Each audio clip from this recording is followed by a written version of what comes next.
बिस्मिल्लाहिर्रहमानिर्रहीम। अस्सलाम वालेकुम रहमतुल्लाहि बरकातुहू। दोस्तों, क़यामत की एक ऐसी बड़ी निशानी है जिससे मुकाबले करने की ताकत किसी इंसान के अंदर नहीं होगी। ऐसी कौम जिसका जिक्र क़यामत के करीब पेश आने वाले वाक़यात में मिलता है। याजूज और माजूज के इस दुनिया में दोबारा खुरूज की अहमियत का अंदाज़ा इस बात से भी लगाया जा सकता है कि दज्जाल, जो क़यामत की बड़ी निशानियों का मरकज़ है, मगर इसका तज़किरा कुरान में कभी नहीं मिलता। लेकिन याजूज और माजूज का जिक्र कुरान शरीफ में तफसील से मौजूद है।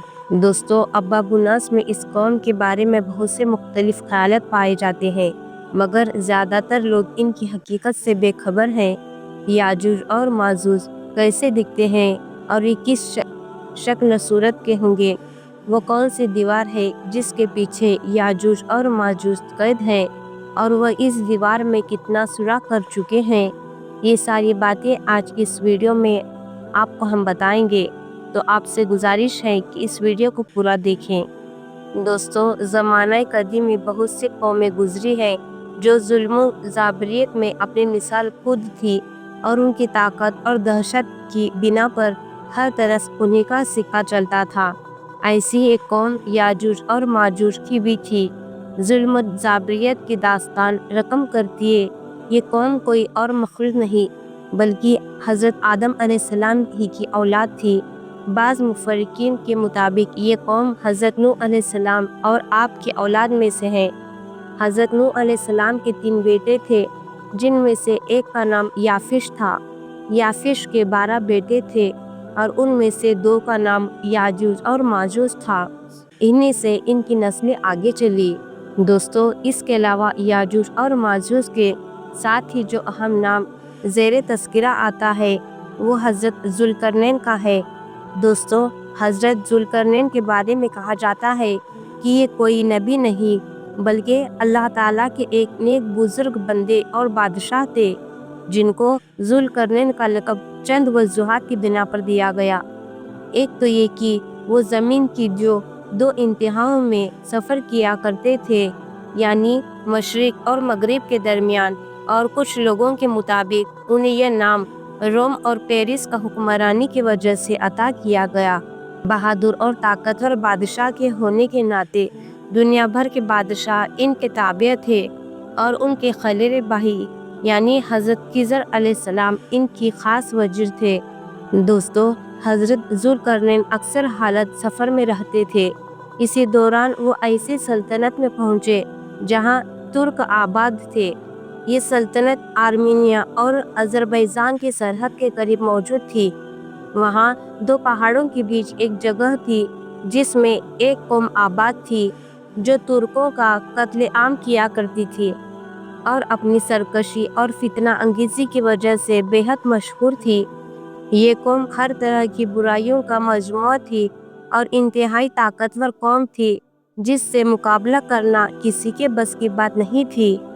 दोस्तों, इसका जिक्र कुरान करीम की सूरह कहफ में याजूज और माजूज और हज़रत ज़ुल्करनैन के हालात बयान करते हुए फरमाया गया है कि जब वो अपनी शुमाली मुहिम के दौरान 2 पहाड़ों के दरमियान पहुंचा, तो उसे ऐसी कौम मिली जिसकी ज़बान नाकाबिले फ़हम थी।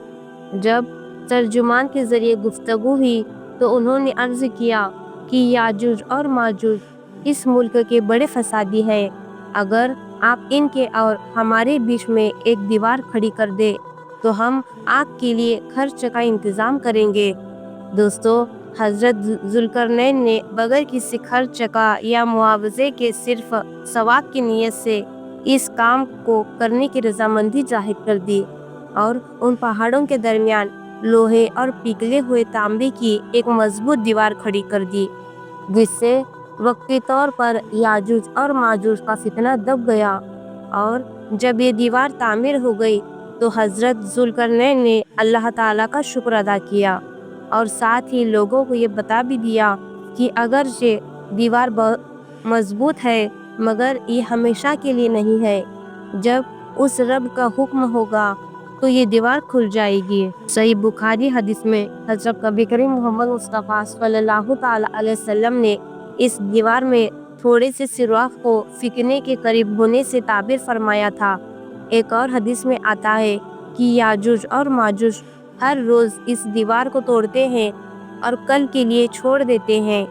फिर जब अल्लाह ताला की मसीहत इनको बाहर निकालनी होगी तो वो कहेंगे कि कल इंशाल्लाह हम इस दीवार को तोड़ेंगे, और फिर दूसरे दिन वो इस दीवार से निकलने में कामयाबी हो जाएंगे। जब ये कौम आज़ाद हो जाएगी तो वो तबाही मचाते हुए निकल पड़ेगी और उनका पहला गिरोह बहरे तिब्रिया तक पहुंचेगा और उस झील का सारा पानी पी जाएगा।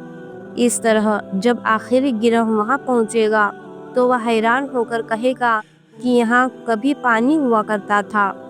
फिर ये कौम हर तरफ फसाद बर्पा कर देगी और हर बुलंदी से उतरती हुई नजर आएगी, और एक वक्त ऐसा आएगा कि सारी जमीन पर इन्हीं का कब्जा होगा।